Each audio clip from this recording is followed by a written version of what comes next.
Right, everybody, and welcome to the 9 Years Podcast, episode 381. I am Nick Draper. I am joined, as always, by the face of the BBC Sport website, Mr. Stuart Deacons. Thank you very much for downloading the show this week. However you are listening to us, whether that be through 9yspodcast.org, be it on Spotify or Apple Podcasts or even on YouTube. Thank you so much for continuing to listen to us. We have a defeat to talk about. We've not done this for a while. We might be confused how to do this. We might wander off onto many very different topics like we have over the past few weeks. No, we will try and stay mainly on football matters this week. The defeat to Burton Albion will, of course, be the main topic of conversation, but we've got FA Cup action to look forward to as well. A number of issues around the club that might not have garnered much attention, but we're going to shine a light on them this week as well. FA Youth Cup amongst them. Richard Osman-Foyo's House of Games, as always, as well. Stu, we have a good thing and a bad thing to talk about, but you know what? Let's just get straight into the football this week. We have struggled to do this over the past fortnight. Let's get the Burton Albion defeat out of the way. Before we do, very quickly, of course, Burton Albion. You just made the list! And I actually think so egregious was the needless kit change from Burton this past Saturday that their 3 points should be taken off them and be awarded to us. Because in no universe they've kind of gone for a Sutton United style kit this year with the half amber and chocolate. Yeah. Doesn't clash with blue. So no, I was quite looking forward to black seeing mark it straight away. I was quite looking forward. I'd watched Exactly. I watched a week before when they lost at home to Peterborough. I quite like the kit. I thought it was quite a nice kit. Joe, not that I want to sort of back up your sort of disgust with clubs wearing their away kit for no need, and that obviously includes us as well sometimes. But I do like seeing clubs in there. It feels like I'm going to have to start going to away games to see clubs in their proper strip. Which is not really incentive, is it? But yeah, it would have been. I just think there was no need. There was no need for them to change, was there really? But as I said to you now, I feel like in a day and age of marketing, I feel like they've got to wear their kit. So I think you've just got, as I've said before, you've got a home kit and an away kit. It's not really a change kit anymore.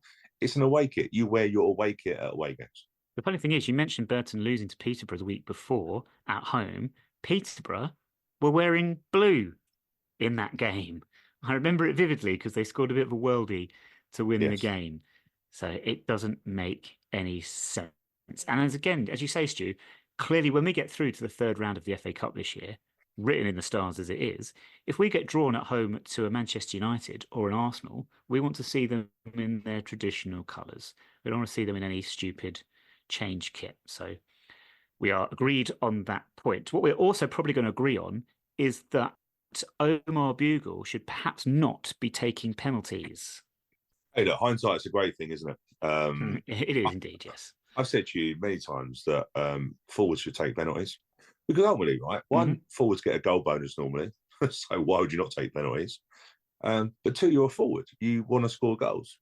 So when I saw Omar going up, didn't have a problem with it at all. Of course, when I saw his run up, I did have a problem because his run up just looked. I think you see some people that have got confidence in penalties. Do you remember when Lyle used to miss a lot of penalties and then he went to that stupid, he walked to the penalty spot, so the goalkeeper was so bored. Yeah, the goalkeeper was so bored by the time he got there, he just dived that away and said, get on with it. You see some that have got. So I suppose in hindsight, it's a great thing. Obviously, we've got many penalty takers in that team. Jake Reeves would be one of them. I'm sure Marcus Brown would be good at penalties. He won the penalty. I think Miles Hippolyte takes penalties for Grenada. So, yeah, it wasn't a great penalty. The follow-up hit the post. The funny thing is, I would say it turned the game, but it actually turned the game in our favour because I thought Burton were on top for the early part. And then after the penalty miss, it motivated us, which sometimes it can go the other way. But it was a turning point in the game, no doubt. On balance, I thought I didn't begrudge Burton the win at all. I know the last half an hour was basically a game of attack versus defence, but that's the nature of it when you're playing at home against a team down the bottom of the league who've got a goal lead to hang on to. I believe, I agree with you when we say that Burton were perhaps on top in the first half an hour. Without there weren't too much in the way of goal scoring opportunities. And I should say, Stu, I probably jinxed it last week with the penalty because I did say last week that goalkeepers don't tend to make saves against us. We're clinical with the chances we create. And then he saves a penalty. And to be honest with you, though, I think he only really had one other shot. I think Jake had a shot towards the end, which I don't actually, not sure if that was actually going, I think it might have just been going wide of the post. There was another one, I think, from a Simway cut in and P rolled a shot at him. Otherwise, didn't have a save to make again. But you know what? The big disappointment for me, Stu, was the first half. I think, we weren't quite at it overall, to be honest with you. We were not at our best. It was not the best performance we've put in this season. Having got through to half time, 0-0, I thought, right, second half, we're going to come out, we're really going to take the game to them. But we started the second half really poorly as well. Like no tempo, no urgency. And that's where we lost the game because that's when they got the goal. And that's the period of the game, I think, that was the crucial one. And I'm still trying to wrap my brains as to why we came out so lackadaisical in the first 10, 15 minutes of the second half. It's weird, isn't it? It's weird. A lot of fans on socials were worried about this game, saying it's a typical banana skin. Team coming, no disrespect to Burton, but they sold what 200, probably the least amount of away fans at Flower Lane, which was good. It meant we could get our fans behind the goal, but atmosphere again, it's so difficult, isn't it? It's why I was saying, we've, in a way, the fans have got to lead the tempo change rather than the players. But ultimately, you do expect the players to come out. I don't know why. It's always one of the things that fascinates me, where you get teams that come out with fast starts, and there are teams or managers that tend to do that. What do they do differently that others don't? Do you know what I mean? Like, do we need to get a run around a block or something before the game? Do we need to go and put out to a training pitch? And there's so many different things. You even see teams when teams had good away forms that they would actually then go and stay in a hotel the night before locally and come in just because psychologically. But you're right. I can't recall the last time we've come out. We probably have. I'm probably being disingenuous with that, but we probably have come out really high on a tempo. But doesn't feel like recently we've done that, does it? And it's really important. The home advantage. We finished strongly, but then we were just chasing the game, and Burton were happy to soak up every long ball that we could chuck at them. Hindsight is 2020, of course. However, I did say, and this is recorded on Nazi Twitter at 9Wireless Podcast, I wanted Hackford on at half time. Somebody replied saying we needed him on after 10 minutes. Because at 0-0, with the pace of Hackford to trouble them and force them back, you're a chance of winning the game. Once they'd gone 1-0 up, bringing on pace at that moment in time is not going to help you as much because there's not going to be the space in behind to exploit. They're not going to push the numbers forward. So, I was disappointed that Hackford didn't come on until about the hour mark. I also think, and there's going to be some disagreement on this, and there's been disagreement on Nazi Twitter already with a few of our fans. I thought Hippolyte was actually looking our most likely to create something. In fact, the penalty comes from his ball over the top. Perfect pass into the path of Marcus Brown to win the penalty. I thought anything that was going to happen was going to come through him, and yet he was the one that was pulled off, so to speak. Where did you stand on his performance on Saturday? Sorry for my childish humour. John, I was going to discuss that because I thought the three subs on the 60-minute mark were interesting. What was it? Hippolyte, Harbottle, Hackford, and Sasu. Was that right? Come on. No, it was Sasu. Yeah, three subs. First time I've seen it. Really interesting that Sasu come on for a Simway. I said to you, Simway really looks knackered sometimes, and maybe not that he had a full season at Walsall last year, but obviously we're going to step up. And Sasu come on in, I would say his favourite position, but I don't think he's ever played in his favourite position for Wimbledon yet, but come on at right wing back. I did notice that Miles Hippolyte didn't look best pleased coming off. That one thing that I looked at. No, he wasn't. And not that he showed any, for Miles, that was probably his most discontent you're going to get from him. Do you know what I mean? He's a very respectful man, but he didn't look too pleased. And it was, my thinking is, are we trying to, he's had, hey, look, we've just had our game against Stockport County it's called off for the third international weekend, and it's not even November yet. So he's obviously had 2 international trips. And when he travels, he travels a lot. It's about 10, 11-hour flight. So is it us trying to protect him? It can't be because he's playing poorly. Because I think he got taken off against Port Vale, and to be fair, he didn't have one of his best games. But no, I was like you. I was like, how's that going to impact the game? Because do you know what? I felt at the time Marcus Brown and Miles Hippolyte were the ones that were going to unlock the door. Again, I think them two together are really, really good. And Marcus Brown was probably, arguably, pick of our players on Saturday.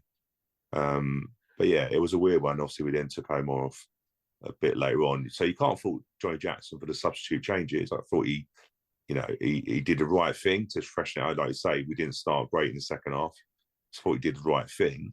But it was one of those games we could have probably played until we're playing now, and we wouldn't have scored. And it wasn't for the want of trying. It was feel like it was just near miss after near miss after near miss. We just couldn't get the quality that we needed.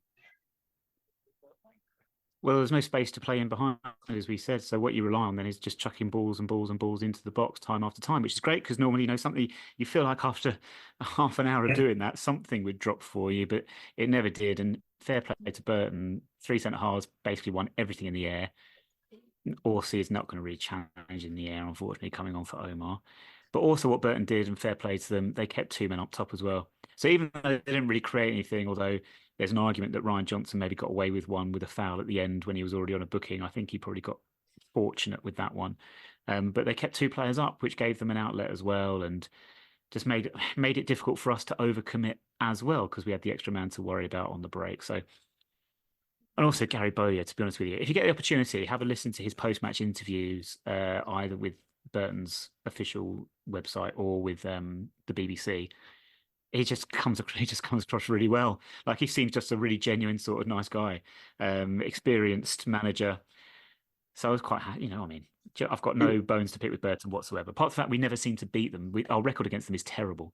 Yeah, it seems quite. It's quite interesting. Obviously, my volunteer role, is press and media. So it's interesting. I'm always intrigued by managers, their persona and stuff. And he come out. It was really funny. He was coming out, and he was so they had Radio Derbyshire there, and he come out joking. Like it's the first time I've seen him smile. He was joking and stuff like that.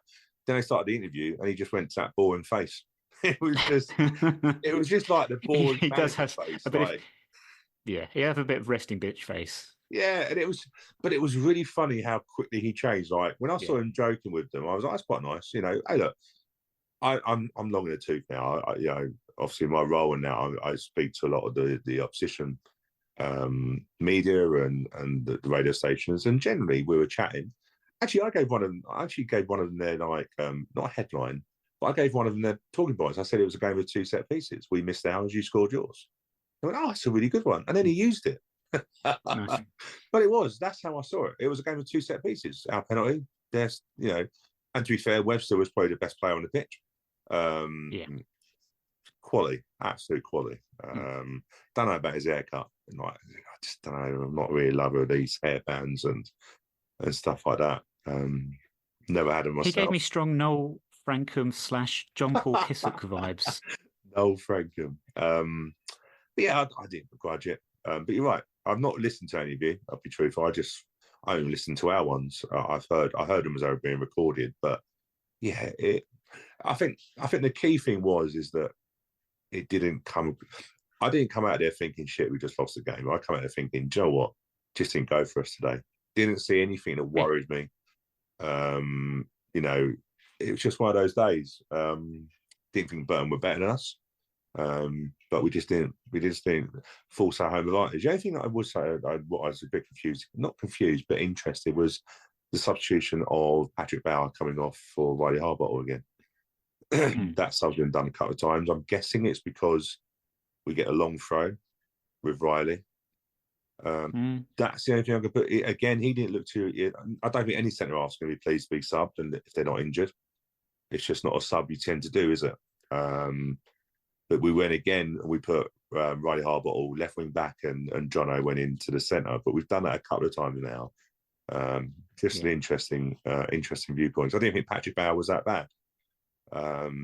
No, I just felt it was more because Riley's a bit more mobile and gets forward better than perhaps we felt that Ryan Johnson can do, because he's the one, as you say, that switches. So maybe that's the thinking. But does that show then that we're not setting up to win? And not win. Does that show we're not set? Do you get what I mean by that? If we only did that on the reflection of us losing a goal, that's the only thing I looked at. And just before we actually started recording this, Johnny Jackson come out with his pre-match interview and said Joe Lewis has trained all week. I did notice he was doing shuttle runs and stuff like that before the game against Burton. So he's definitely, I think he'd had a few training sessions before that game, but Johnny Jackson did say that he'd had a full week of training, so possibly might see him on Saturday. Possibly. Do you know what I'd be tempted to do? Well, I don't know. We've got a break coming up as well with the Stockport game being called off. So I think there's 2 weeks there. I don't think there's any need to rush him back, potentially really get that injury healed up properly before we throw him back in. But anyway, you mentioned there these 2 set pieces. Could we have done better with their goal? It was a great delivery. I think, yeah, as we've said always before, you can always pick holes in goals we concede. I thought it's just an excellent ball. Excellent ball, player running across the line, flicks it, paces on the free kick. So before keeper even sees it, it's gone past him. I thought it was just great. I think sometimes you just got to say, look, great free kick.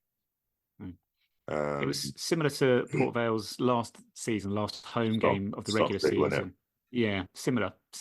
It's the goal I wish we would score more of. I'm being honest true. with you. Yeah.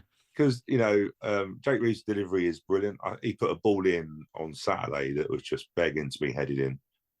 I think, Joe, that's where my frustration, Aron Sasu put some great balls into areas that you want people to win. We just didn't. We just seemed to be on the, I don't think it's for the want of any quality going into the box. It just didn't. And you felt you got one, you win that game. It was one of those, wasn't it? Do you know what I mean? You felt that, but in the end, we wore ourselves out. But sometimes you just wish we scored set pieces like that. Not that we've been poor on set pieces this year. We've scored a few already, but that was I just think sometimes you just got to hold your hands up and go, great free kick. How do you solve a problem like Aron Sasu? Because as you mentioned there, he comes on, he puts in some quality crosses. And then what happens is in the space of a couple of minutes, everyone's going, well, Sasu's looking all right. He's looking on it. He's causing them problems. He's putting some great balls in. Then he miscontrols the simple pass and it goes out for a throw in. And then 30 seconds later, he goes to put a cross in the box, completely cocks it up and it goes over the roof of the south stand. And then after that, his head's gone. Genuinely, after that, confidence just evaporated and got nothing out of him after that. Yeah, he's a big problem for us, and it's not because of his ability, because I saw him at youth level and the kid's got ability, he's got pace, he's a big lad, he's got good touch, but he just doesn't play enough. And I feel in a way he's a little bit done by his own ability, and what I mean by that is we haven't sent him out on loan. I don't think he's ever gone out on loan for us. No, so he's always been an understudy. So he's always been second choice, where if you look at people like Harry Sidwell, Morgan Williams, Kai Jennings, who's just all of them, Ed Keng, all of them. Kai Jennings just gone to Sutton United, which is a great loan move for him, and just shows you how he is progressing. But they've all been third or fourth choice, whereas Sasu's been probably second choice, hasn't got the loans, hasn't got the game time. As you said before, we've done a reserve football. So when he is going on, so I'm of the opinion he probably needs a loan. But I still see it. There was ability in that kid. There was no doubt. We saw that on Saturday. But I do get a bit frustrated sometimes, because even in the WhatsApp groups I'm in, people were like, oh, where did Sasu come from? And then when he put the crosses in, and he does 2 bad things, go, oh, Sasu's back. He's one of our kids. Do you know what I mean? Like, he is a prospect. We need to show him the love. I felt there's a little bit. I feel Sasu is a little bit not as loved as much, and that's a worry, because I think there's talent in him. He's never played in his real sort of. He's a sort of a 10 or a wide forward. He's never really played in that. He's been moved back as a wing back. But I'm probably of the opinion now he probably needs a loan. But I don't think we have he's backup at the moment. So unless we bring someone in, like, what have you got? Brody Hughes is probably backup. He's untested. Yeah. So he's probably a victim of his own ability. But you're right, he went into his shell after that. But some of the balls he put in, like, he can attack a fullback and put a ball in. He's got so much ability. But I think it's a problem for us because I just don't think we know how to manage his development. He's still only 20, 21, still a kid. Victim of his own ability is your album title, I feel. Well, do you know what? I'm going to go from there, Stu, to actually go straight to, instead of saying who had the best week and asking who your man of the match was for Burton, I'm going to go actually straight on to who had the worst week, because I think it brings us on to another player who is in desperate need of reserve team football. He might get that on Saturday against Gateshead, but it's Callum Maycock, because of all the players. He didn't, again, and you know what? We talked to, I know you said, didn't see anything on Saturday that particularly worried anyone. It's just one of those days, and law of averages, we're going to lose at some point. But the centre midfield, we can't keep Smith and Reeves. We're going to run them into the ground. But Maycock just does not get any game time. No. And you know what? I think Johnny's damn he does, damn he doesn't. Because if we've, so for argument's sake, we played Reevesy and Callum Maycock and gave Smith a rest, people probably going, what are you doing? Because they're our strongest pair. Yeah. So we're sort of damn we do, damn we don't. We probably just don't have competition in there. Callum Maycock to me is not a central midfielder. Doesn't want to hold that position. Can run around a bit. Has some decent substitute appearances. But again, he's one that's probably a victim of us going up. Because going up a level. Yeah, he's like Josh Kelly. Yeah. I think we've got two areas that I think we've got an area where we need central midfield to cover. And we need an Omar Bugiel type forward.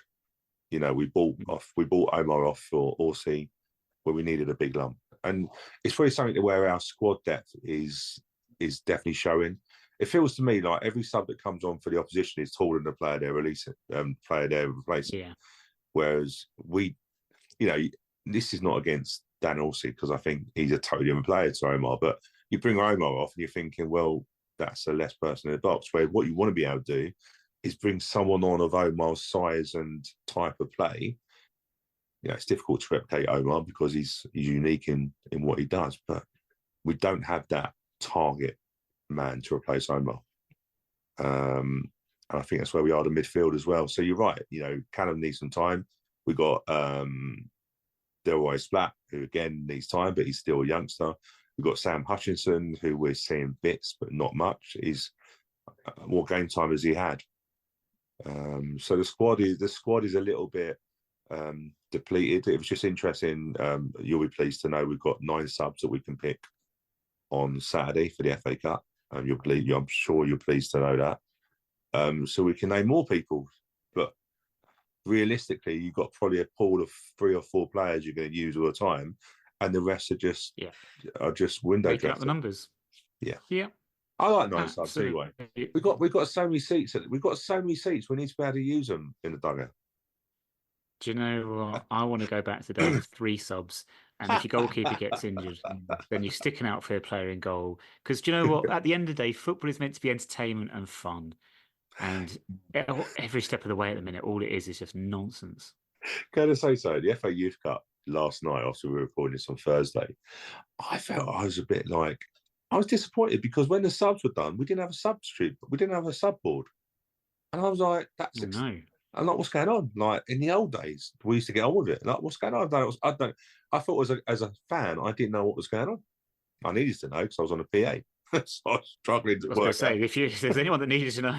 But it was like the fourth official had his like little notebook out. I'm like, well, tell us, like, help.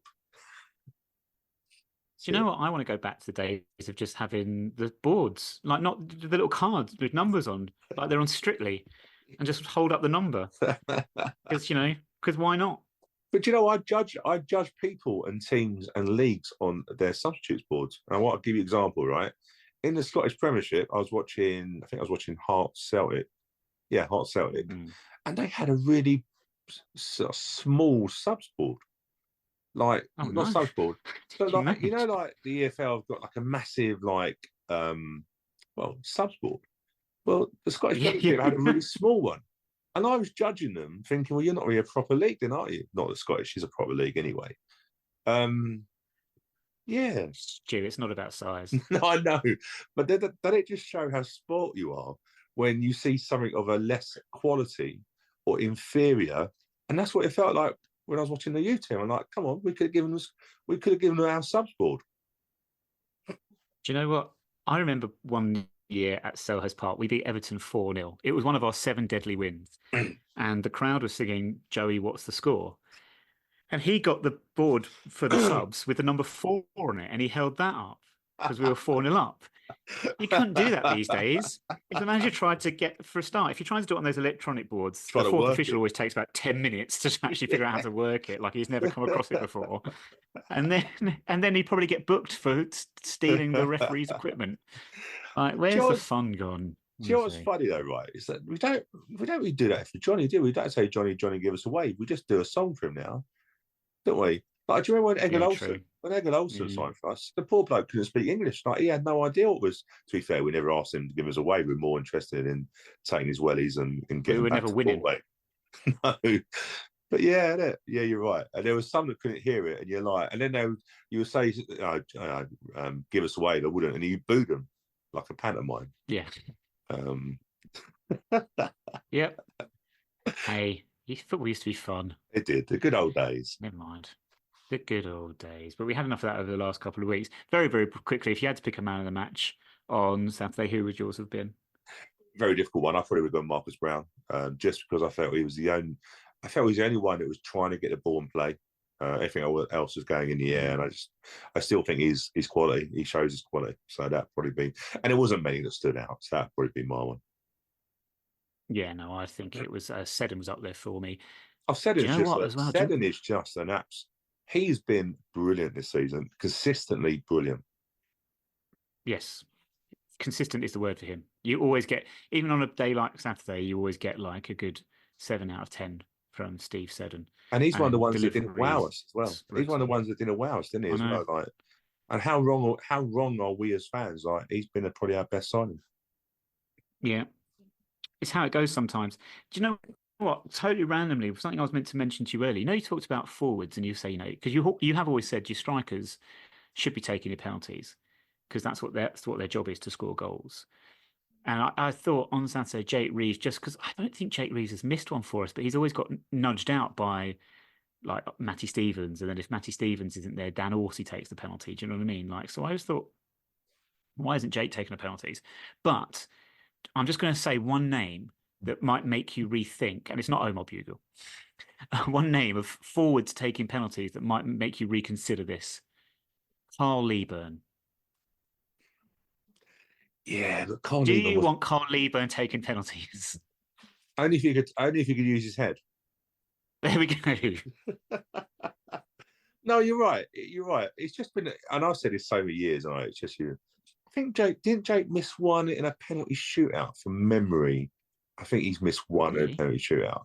But he took the goals. He took them against Notts County anyway. Notts from top corner, and hey, look, penalty. He's captain, should take seniority. But bearing in mind, Omar didn't pass to him the week before when he was clean through. I'm sure Jake was just like, it's probably easier to get a lift home with Omar if I let him take the penalty. But again, I wouldn't. Before it, I would have. I say Omar, when I saw him step up, didn't have an issue with it. So I'm not gonna now say, oh damn, we knew he was going to miss the penalty. Yeah, no, I agree with you. Elsewhere in the third tier, pick of the results might lead us on to actually a bad thing. There were some good ones. There were some good results, but it might lead us on to a bad thing, which is Stockport have gone top of the league. They won 3-0 away at Port Vale on Monday night. They were good. Why on earth is Port Vale versus Stockport happening on a Monday night? I quite enjoyed it. I watched it. It feels like recently League One has been given a bit more of a profile from the EFL because they had Exeter Plymouth on, which was the Thursday night. But that's when the games were supposed to be. Thursday night was supposed to be League One night. Crazy. Interesting. I watched Crazy. both. I watched both of them. You have to think Tom Cleverley potentially is going to be the next one that's going to be gone. Well, it's funny you should say that, Stu, because they have released a statement and they are fully behind him for the time being. Which, you know, the old vote of confidence, you know what comes next. But have they done a hostage video yet? Championship in 5 years. Yeah, we all know the dreaded vote of confidence, don't we? Do you know what I mean? Like with the old dagger behind them. Oh God, that video! I feel so sorry for Mark Robinson. Mark Robinson might be one of the nicest men in the world, right? But that video, oh God, it was interesting. I was chatting to guys from Radio Derbyshire before the game on Saturday, and they said, like, before they had a chance to open mouth, your ex-manager, what a lovely guy. And I went, probably too nice. They went, yeah. So sometimes, yeah, it was funny. He said, like, sometimes he would just keep talking, and you were just like, you know. And he said when he saw Robbo after he'd been sacked, he actually went up to Robbo and apologised, and Robbo went, "That's your job. I had no issue with it whatsoever." And he just said he'd come across even better after that. But yeah, that video was like the hostage video of we are backing you, but really we're not. It was interesting for Tom Cleverley, because I think the Plymouth fans will be absolutely disgusted with that, because they don't know. They don't want him. No. But yeah, the Stockport game, again, I was thinking about Darren Moore. As Port Vale fans were booing. Again, Port Vale fans were booing before the game started. Stockport destroyed him in the first half. Destroyed him. And again, Port Vale, good team last year. Look, let's not forget, Port Vale got relegated from this league. Yeah. Not long ago. And they're not doing well. They're not doing well. So you have to wonder if Darren, I'm not saying Darren Moore should get the sack. One, because he's a massive guy and you want to sack him. But he deserves time. But I don't know. I see them two as the next to be gone quite soon. Yeah. Yeah. Anything else catch your eye in the third tier? I mean, Orient beating Lincoln. Lincoln, a good away record. I think they drew with Bradford from memory. Is it Bradford? Yeah. So in a week, Again, Orient are a team that I think are underperforming, especially based on last year. Good manager. There was some decent results, but you know, once we lost, I didn't really care. Well, it's that time of year as well when it's, you know, I don't want to read too much into things either. It's still such early days, but it is now with the change at Peterborough and Reading as well. 5 managers, I think, have already changed in the division. So Wycombe, Peterborough, Blackpool, Luton and Reading. And Plymouth and Port Vale probably are the next ones on the list. And as we've mentioned, our game with Stockport has been postponed already, due to be played on the 15th of November. It was postponed due to international call-ups. The statement on the official website was disconcertingly vague because it did not mention which club had the international call-ups, nor who the international call-ups were. It's very mysterious. But whatever's happening, we ain't playing on that day. So we're going to have a midweek game, unless we both get knocked out of the FA Cup, I guess. Well, Stockport have been a bit more candid, or actually be a bit more. They said it's due to us. They basically said it's due to our own teams. How do we know? Well, I can only assume one is going to be Miles Hippolyte. Yeah. 2 will be Ryan Johnson. So it probably means even Nathan Asimwe has got a call up, or Omar for Lebanon. That's why I can't think of anyone else that we have that can. Unless someone else has got a Northern Irish grandma that we didn't know about, and that. But yeah, that must be. But yeah, Stockport did say it was down to the home team.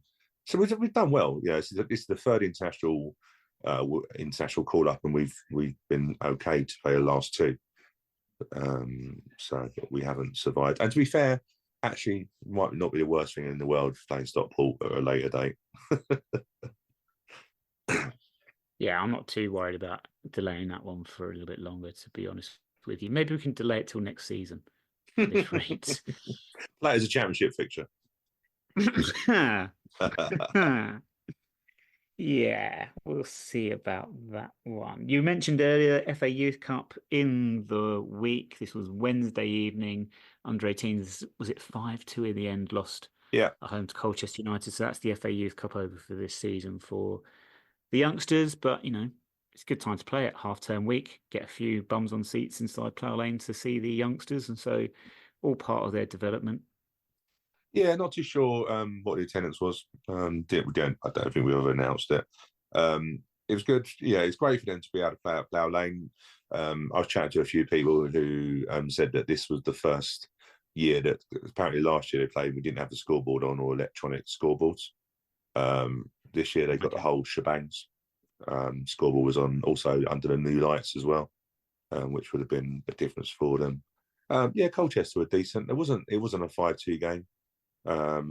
We went into the so they were very good on the break. They're a category 2 side, we're a category 3, so it just means they play a fellow category 2 team, so probably play a bit against better youngsters at that level. But it wasn't a 5-2 game.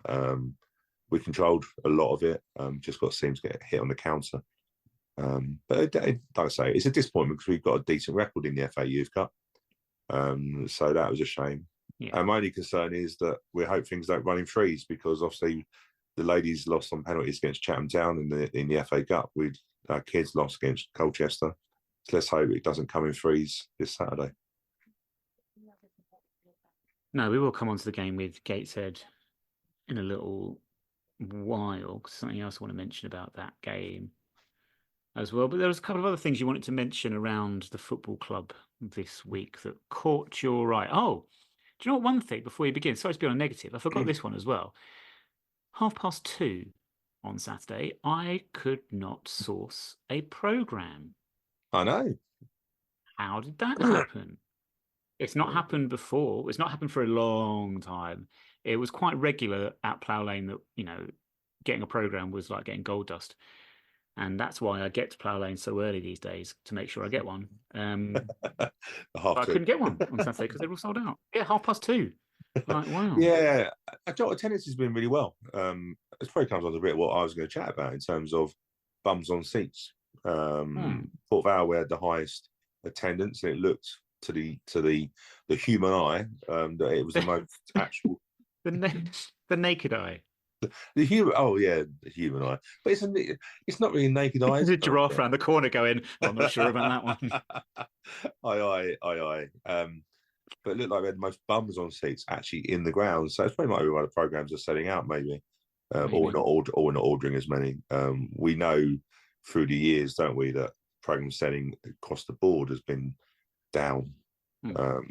So I don't know. But yeah, they were hard to come across. Although he did find one. When you say they're hard to come across, is that a euphemism for a challenging wank? It still reminds me of Sean Locke when he's talking about who's the girl on 8 out of 10 Cats. It's one of the classic. Rachel Riley. Yeah, he says that. He says that she dresses up in a Viking outfit, and he says that must be a challenging. It's just an absolute. It's just Sean Locke, God rest his soul, just an absolute genius of timings. But it's like I was saying, interesting promotion of the club. We were saying that we are now on a billboard somewhere. Obviously, well, it's going to be in Wimbledon. It's not in Wimbledon. No point putting up north. No, it's in York. Yeah. But I was interested in promotion wise. We're still doing it. It makes me what things we can't really get many people into Plough Lane now. Not many more people. No. So we're promoting on billboards. I think is great. You just have to wonder: is it worth it? Money wise, we know we're tight. It's great we're doing it, and I love the fact that we have the flags on the lampposts as you come Plough Lane, because that helps, because people sometimes miss the ground. I still don't think, what I still wish we had a sign that says Wimbledon Stadium. Like when I used to get the bus, when I used to go to Wimbledon and get the train and then get a bus down to Plough Lane. You know, they have like an interactive map, don't they, showing where everything is, and you see the tennis and you get the bus to the tennis. It didn't say Wimbledon Stadium. I'm like, oh, Plough Lane. We still don't have anything. Does it reference it at all? No. Or does it? Because there's signs on Hayden's Road that say Greyhound Stadium still. Yeah. So it's probably one of the things that, you know, whenever, do you remember we used to go away games and you'd get a bit excited? Well, I would, when you'd see a sign go football stadium, football ground. Yes, of course. No, yes. unless you're at Sellers Park. 100%. Like, unless you're at Sellers Park, you think, shit, I'm going to go through Norwood again. Or Thornton Heath. Thornton Heath. That walk was always lovely. So, yeah, it's little things. It's just, I think it's the whole thing around. And, you know, I say this on my tour, the ground is too small for us now. It's a most ridiculous thing. And, you know, on Monday coming up, it's a 5-year anniversary, although it's debatable. It's a 5-year anniversary of our first game at Plough Lane. Of course, that was behind closed doors, but it's 5 years now. And the ground's too small for us. It's just absolutely crazy. So, I don't know, it's capacity and thing, but it's good to see a promotion. You just, at the moment, can we even get the extra bums on seats anyway? We might have a few going spare on Saturday, but again, we shall come on to that one very, very shortly. As part of your stadium tour, Stu, do you take people into the boardroom? No, I used to. Okay. But the problem is I talked too much, and I was finding that was just another destination that I would talk even longer. So yeah, I got to a stage thinking, did it add any value? But no, haven't been in the boardroom for a little while yet. Well, I should be anyway. Okay. Yeah. But we have the patrons who, our patrons, which is our basically yellow and blue club. I forgot about the blue and I forgot about that. Was it blue? Yellow and blue was the old program, wasn't it? And then blue and yellow club was the pay money membership, get some privileges thing. Yeah, it's a weird one. Look, I'll be honest with you. It's been promoted on the official site. I'm a little bit still of the money for privilege. I'll be honest with you. I've always been a little bit against that because we are a fans' own club and we're trying to be everyone is equal as much. And it just seems a very select crew. I know that it's great to put money in. It's great to put money. I've got no issue against the individuals. It's just sometimes, I don't know, the dynamics of it, especially when you. We're also running a thing where a member gets selected each game to be a guest in the boardroom, and they get the full boardroom treatment and that. And again, it just feels like it's the same age group.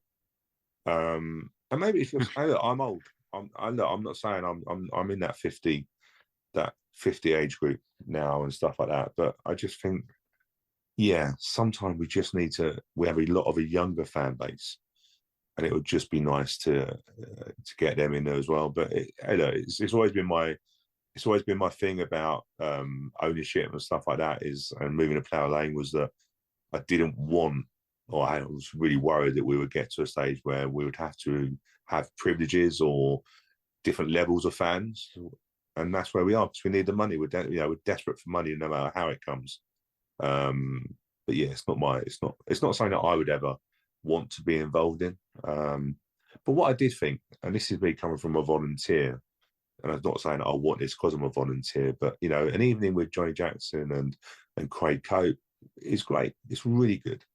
But should it only go to the people that can afford to put their hands in their pockets, who've got deep pockets and good for them? The volunteers also feel they provide things that you can't put money on a volunteer role. You can't go, well, they can't, they've given you £20 worth today of their time. You can't really quantify that. I just think sometimes the club could maybe think about doing that for fans, for volunteers. It would help maybe be an attraction to be a volunteer. But I could imagine that evening with some volunteers, the visuals of it, the dynamics of it would look really good.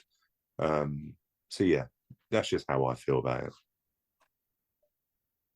We do some good events for the junior dons where they get to meet players and have things signed and whatever. And I remember many, many years ago now, Stu, going down to Richardson Evans for one of those days, and you'd have a day of, you'd do some, play some football on the training ground, have a bit of coaching, and then you'd get a chance to get autographs and stuff with the first team. And Dean Holdsworth stole my pen, which sounds like an episode of The Simpsons. But we do some extra stuff. The Junior Dons had an event this week for half term where Daniel Orsi, Johnny Jackson, and Ryan Johnson were there with a Q&A, very much a sort of a meet the manager, but a low key one where the kids and the adults can get involved, and we do some great stuff. It's just something that I've been very something I was worried about when we got to Plough Lane. It's something I think that's becoming more apparent, is that we need money. You know, we created a vice president thing, didn't we? The patrons, and we need to find ways of people that have money putting the money in.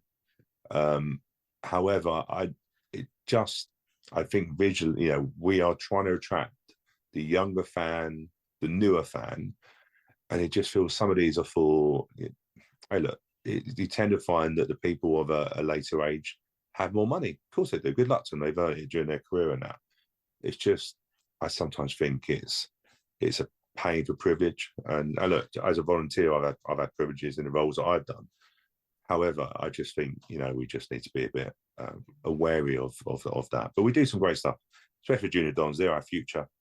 And I'm hoping that they gave some challenging. What I would always say is they asked the best questions at these meet the manager events. I didn't go this year. I normally take my son Thomas along there, but they asked the best questions. Like, if you ever want a journalist to ask the most awkward question, just give it to a kid. They'll ask it. Talk about the future. Talk about bums on seats. You know, something that did come up on social media this week was some old photos of Premier League stadiums that were not sold out by any stretch of the imagination, and there was some disquiet about this, or some joking about this, going, look at these stadiums that are not selling out in the Premier League. I miss those days, Stu. When I was a kid going to watch Wimbledon, it was different with Wimbledon because we were at Sellers Park and we never sold out unless we were playing Man United.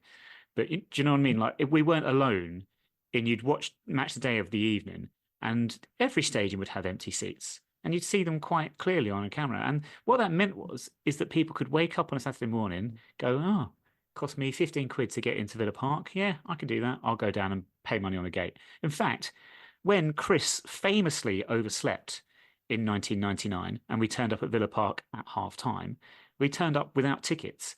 But that was fine because we could just pay on the day and get in. Not a problem. Could have done that in the home areas as well. And I think people think, yes, it's great having sellouts and but actually it's even better to have the ability just to rock up on the gate on the day knowing you'd be able to get in. And then when you do have a game that would be classed as all ticket or was a sellout, that made those games even more special. Yeah, all ticket was normally a special game, wasn't it? Normally a cup semi-final or something like that. Yes. But then we never had members. Like before that, you never had to be a member to have the privilege of actually trying to get a ticket. Like you get to a lot of clubs nowadays. You know, I think a place like Arsenal now, you've got to be a member to even get a ticket, let alone. So you've got to be a member to even have the privilege of having a chance to get a ticket. Yeah. Although we still do have that old sort of sense of stadiums not filling out. You know, just watch West Ham at a London stadium. There's empty seats everywhere. On that side of it, but yeah, I think it's more of a marketing thing as well, because there are games that don't have fans in, but the clubs are clever now. They basically make sure everyone goes on to the opposite camera side, so on TV it looks full, but actually in reality the main stand's empty because they've just moved everyone with things of. And don't forget, stadiums, that's what the wrestling does all the time. Yeah, and don't forget, our ground and Brentford ground had what they call I can't remember what they called it now, but basically the seating where they have different colours. Speckled. Spec. And the reason that was brought in was because if it was on TV, because of the way they weren't all the same colour, it actually looked like there were fans in there because of the spec. That's the actual design Brentford had. And we have. Not that we need it. There's probably some other places in Buckinghamshire that probably need that sort of design to make it look like it's got people in there. We don't, because we sell out and say Brentford. So yeah. We might not sell on Saturday, but before we get on to the visit of Gateshead in the FA Cup, let's have a quick go of Richard Osman Foyo's House of Games. Of course, I can't wait. And this week, Stu, the game is called Great Minds Link Alike. What I'm going to do is I'm going to read you the name of 3 former Wimbledon or AFC Wimbledon players. You have to fill in the blanks, right? And then tell me what connects those three blanks? That's easy. They all played Wimbledon. Well, apart from that, okay. So let's start off nice and gently with this first one. All right, you'll see how easy this is. Okay, once you play it the first time. That worries me. So the three players I've got for you are Blank Shroot, Will Blank, and Blank Conroy. So what are the three blanks and what connects them? Robin, Will, Yeah. Jay. Yeah, but Will Blank. Will Nightingale. Yeah, so Not there Robin we go. Nightingale. So what links Robin? Oh, they're all what links birds. them? There we go. That was easy. Told you. Yeah, that worries me because that's the easy one. Do you know what? I think you'll be fine with these, Stu. Okay, the next one. Yeah. Lewis Blank, Andy Blank, and Dwayne Blank. Trickier that one because I've not given you any surnames to help you out, but yeah. Well, Dwayne Plummer. There you go. Lewis Taylor. So therefore, what's the third? Andy. Well, they're all professions or trades. Andy Little, good for midgets. Oh, Andy. I'll give you a clue. It's Wimbledon FC, WFC Premier League days. Andy Clark. There you go. And you said they're all jobs. They're all professions. All trade. See? Everyone needs a trade. Everyone needs a trade. This is even easier, the third one. Okay? You'll get it probably after the first one. Seb Blank, Wayne Blank, Leon Blank. Brown? Yeah. All colour? Yeah, good. Can you fill the blanks? Seb Brown? Yeah. Leon Brown? Leon. What was the middle one? Not all brown. What was the little one? Middle Wayne. One, Wayne Gray. Yeah, Wayne. There you go. And the last one would be Leon. Green, red, yellow, white. Very good. I've just realised that we could have used Wayne Brown as well. They could have all been Brown. Yes, that's what I thought they were, actually. Wayne Brown, Marcus Brown. Could have been. Leon White was CCL days, is that right? CCL, yeah, it was, yeah. Wouldn't it be lovely to see where they were now? To be fair, they'd probably be in their Zimmer frames, to be fair. Well, thankfully, I went for Leon White and not Leon McDowell on that score. Well, you have to go to the Majesty's Pleasure for that one, probably. We would indeed. We would indeed. But then the old Wimbledon FC. He might have been let out by now. Trying to think if there's someone else who probably. Who was it? Des Byrne. Was he the one that got in jail? I think it was, wasn't it? Des Byrne? I don't think he ever really played for us. Never mind. Right, next one. Chris Blank, Callum Blank, and Blank Moore. Sammy Moore? Not Sammy Moore. Luke Moore? Not Luke Moore. Oh, how many Moores did we have? Do you know the best one to start with? I'd actually start with Callum Blank. I think that'll give you a steer to who this might be. Callum Maycock? No. Callum Kennedy? Callum Kennedy. There you go. Now go from there. Chris Blank, Blank Moore. It's not wrestlers. Chris Blank, Luke, no, Moore, Sammy Moore. How many Moores do we have? Yeah, you need to go back to the CCL days for this one. I think you've done me on this one. I think people at home will enjoy this one if they've figured it out. So Callum Kennedy, as you said, Kennedy, former US president. Chris Bush, Clinton Moore. Clinton Moore. Clinton Moore. Wow. Yep. You've certainly scratched I don't know what you scratched, but you've definitely gone to sorry, my wife's laughing. Obviously said a joke. Scraped the barrel. Scraped the barrel, scraped something. It's great, the old CCL days. To be fair, sometimes I remember players that I think, wow, where did that name come from? I give another one for Ray Armfield to put on his Whopper list, which he's doing very well. Yeah, we need to see.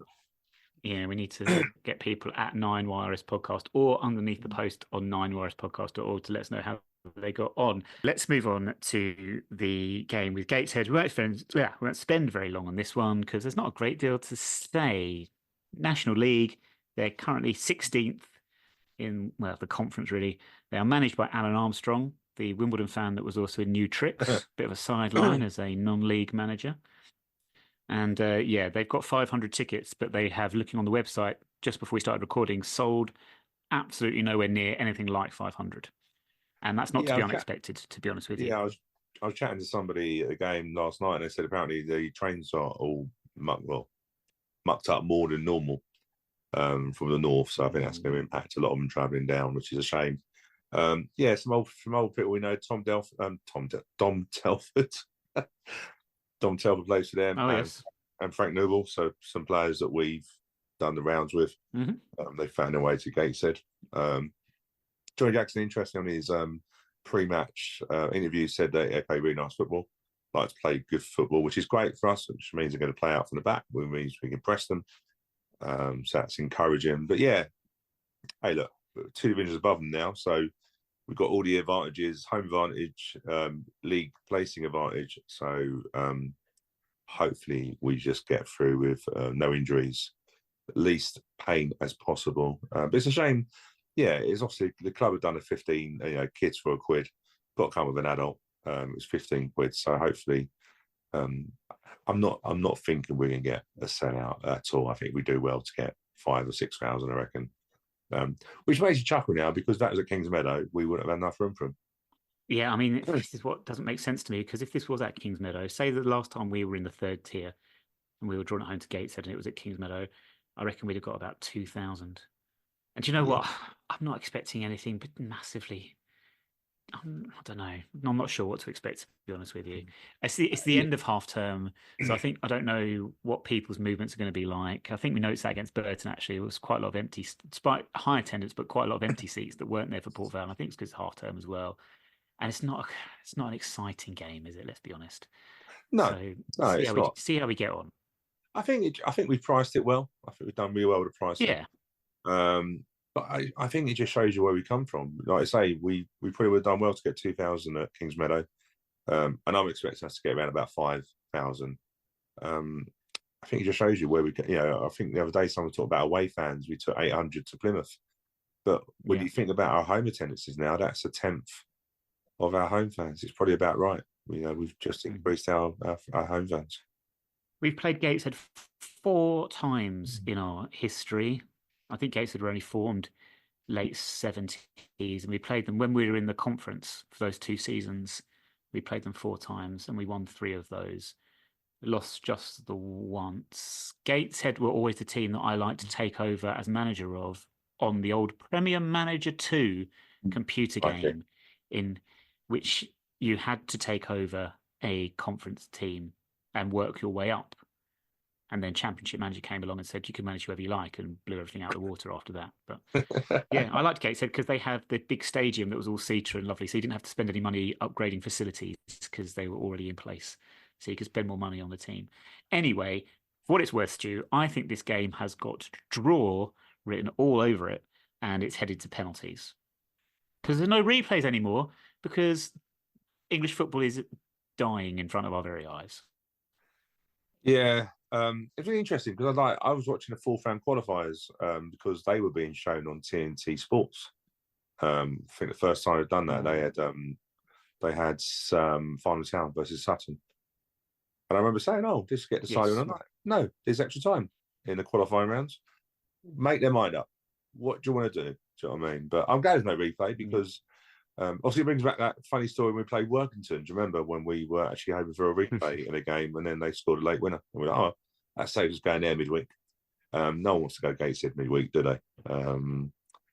Yeah, I hope it's not a penalty because that's a long afternoon. But hey, look, it'd just be nice to get a few goals, win the game comfortably, and start our winning run again. Because obviously we lost it against Burton, and we need to get another run going now. So when we lose next week, or on Saturday, sorry, we can blame this all on you, Stu, for what you've just said. Well, Oh, don't my. forget, For what it's worth. our two previous FA Cup encounters for our teams at Plough Lane have ended in defeat. So things do come in threes, don't they? Yeah, Dagenham and Redbridge and Ipswich. Ipswich we lost 3-1 to, but you shall remember that Jake Reeves scored a penalty. Yes. Saying. Did we have players sent off as well? That game. I can't remember. But yeah. Maybe. I think we did. Yeah. But hey, look, easy game and then a home draw in the second round. That's all you want if we get through, football gods. Elsewhere in the FA Cup first round, I just happened to notice Halifax versus Exeter took my attention as non-league versus the third tier. And just because Halifax, I bank with them. So I just thought I wish them well. They've done well to get into it. Howard manages them. I always get a bit jealous when these big teams, like I'm looking at Wigan versus Hemel Hempstead, right? Yeah. And I'm sitting there thinking, I'd love to get that sort of game because you know what? You get more away fans because it'd be a great day out for them. Because that's what the FA Cup is about, isn't it? About fans, you know, the big dream. You know, you get. Hey, look, Hemel Hempstead will probably have fans from local league clubs around. You know, everyone loves to be their local club, don't they? In the week after, no one's turned up; it's empty. But yeah, no, we've got a decent draw. Updates from the game with Gateshead will be available on Nazi Twitter at 9YRS Podcast. Apart from that, Stu, I think that's it for this week. Cool. Thank you very much for joining me. No problem at all. I was just thinking that wasn't really the response you wanted, was it? Cool, but yes. So I'm just watching the TV as there's more breaking news. I love breaking news. It makes it exciting. Rachel Reeves? No, just somebody left their 30-bedroom house that they needed. Okay. That's probably made you more. That's confused you. Doesn't help me out in any way whatsoever. Royalty, you know. Oh, I see. Everyone needs a 30-bedroom house. Remember, everyone needs a bosom for a pillow. Oh, it's so upsetting when people get kicked out of somewhere, isn't it? When they pay nothing. Anyway, let's not get onto that subject. No, funny enough, you're talking about people being kicked out of places. We're going to wrap up recording now so we can get settled in time for the latest episode of The Traitors, which we're going to do now. However, listeners can stay on and listen to some outtakes from this week's podcast as we struggle our way through the other goes of Richard Osman Foyo's House of Games. But anyway, thank you very much for joining me this week, Stu. That'll take you through the kick-off on Saturday. Take you through to Wigan, the other side of the Stockport game that's been postponed. Thank you very much for joining me, Stu. Thank you. Thank you, everybody, for listening. Alexa Bliss, bag first, milk last, 2+2 continues to equal 4, and we shall speak to you again next week.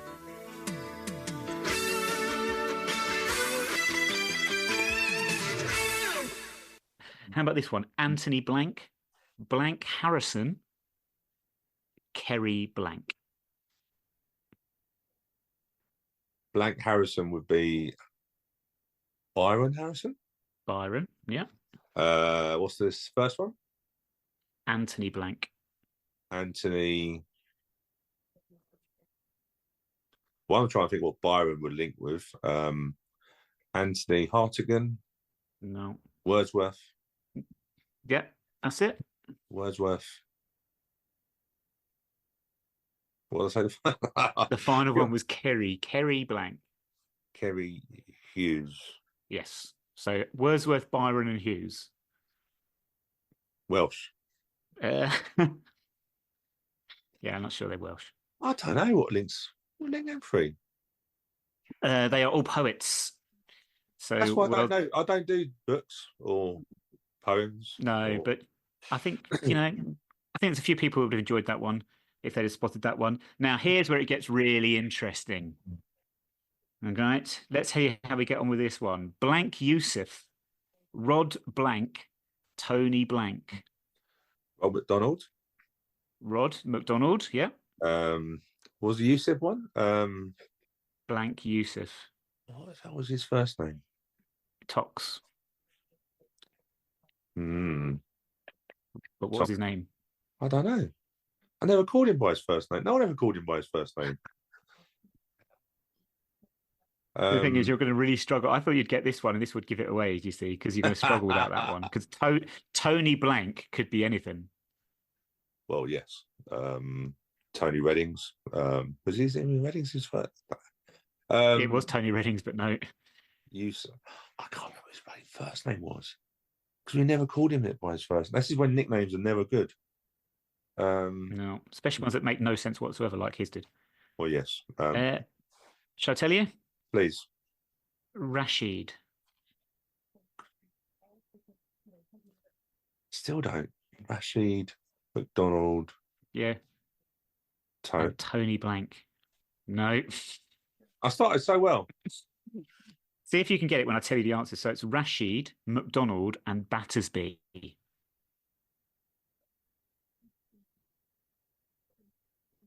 Having a foggist. These are all Coronation Street character surnames. I haven't watched Coronation Street since it was black and white. No, neither have I. But Rashid Youssef, you remember Deirdre Rashid, the famous Nadir, perhaps in British culture.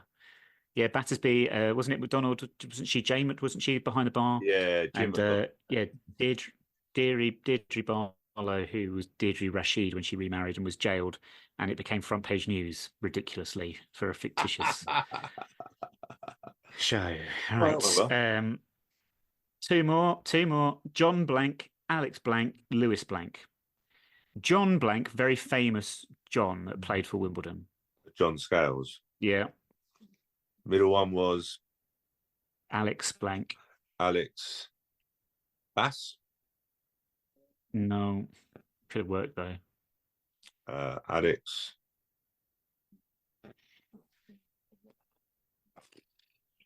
Pierce. Alex. No. Alex. Third one. Do you know what? We'll try the third one. Lewis Blank. Non-league player, Ryman League days. Lewis Taylor. Not Lewis Taylor. Lewis. You know what I'm going to do? No, go on. No, go on. I was going to say, I'm going to give you the answer, and then you've got to try and fill in the blanks after I tell you what the connection is. Okay. Right? So, John Scales, these are things you find in a kitchen. So, Alex Blank and Lewis Blank. Lewis knife, Lewis spoon. What's the one thing you need in a kitchen for it to actually function? A microwave. Without but not much. Nothing's going to happen without this thing. Power. No, even more important, possibly.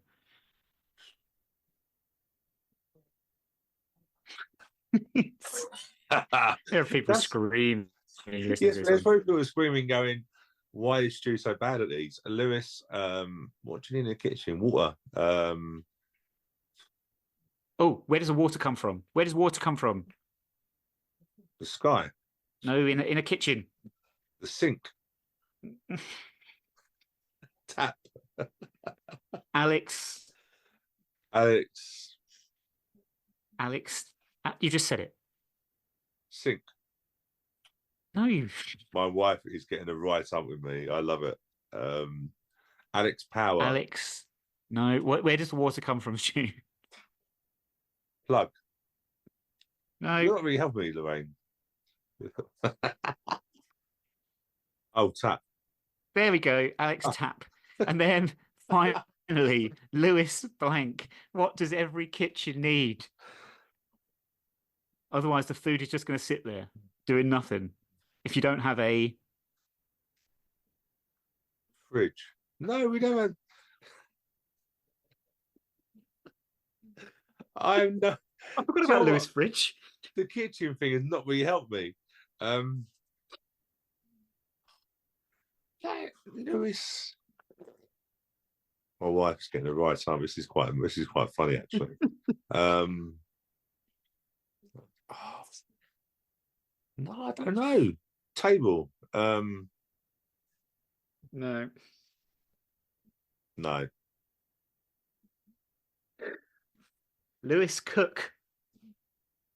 Ah, but I don't have a cook in my kitchen. It's me.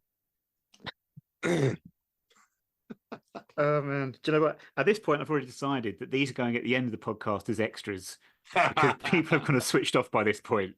So, if you're hearing this, we have deliberately edited the podcast to put these at the end for your listening pleasure. These are like outtakes at this point, if only for Lewis Fridge.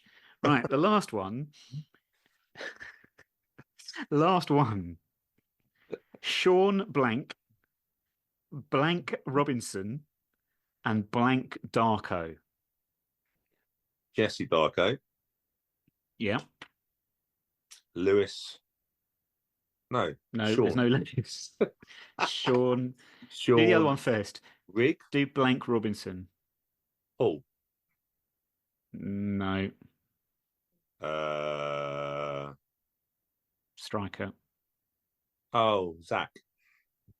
So you've got Zach, Jesse, and then Sean Blank. This is one for the millennials. Jack, Jesse. Sean.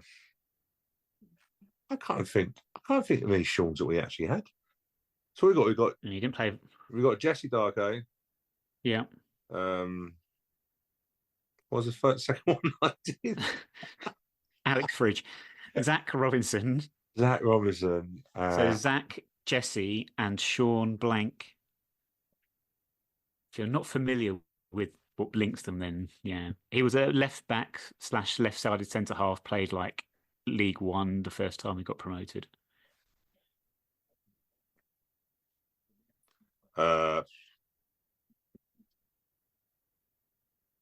No. Not related to the guy we spoke about last week doing the FA Cup draws with the red hair. With the red hair? Yeah. Who was the guy that used to do the FA Cup draws? Kelly. Oh, the Scottish one. There we go. Whatever happened to him? Kelly. He got locked in a fridge. Kelly, Zach, Jesse. No. Weird No. names. Does Lorraine know? What? She's Zach my Kelly. wife has lost the will to live. I think everyone has at this point. Zach, Kelly, and Jesse. No, she's as thick as I am. High School Musical. No. Or nearly. It's we're close. Just a couple of decades before. Saved by the Bell. There we go. Saved by the Bell. Zach I Morris, think I was. Jesse Spano, and Kelly Kapowski. Yeah. Never If you're not watched it. familiar with Kelly Kapowski, Google that one. Just my advice.